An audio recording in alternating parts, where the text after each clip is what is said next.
pessoal! Eu começo direto destacando que nesta terça-feira, o Tribunal Superior Eleitoral começou a lacrar as urnas eletrônicas das eleições municipais que ocorrem no próximo mês. Durante o evento público, os sistemas são apresentados às entidades fiscalizadoras e assinadas pela presidente do TCE, a ministra Carmen Lúcia. O foco desta operação é a confiabilidade do processo, garantindo ao eleitor a segurança total do voto nas eleições municipais de 2024. Ao fim da cerimônia, o TCE disponibiliza a relação com os resumos digitais de todos os sistemas lacrados.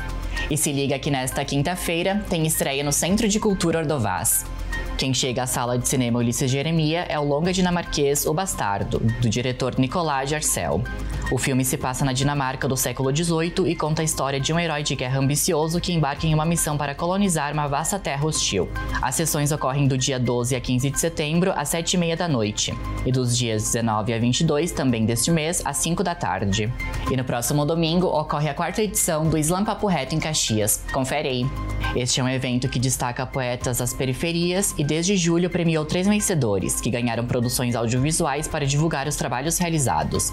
O Slam ocorre das 3 da tarde às 6 da noite no Bar O Refúgio e as inscrições são gratuitas.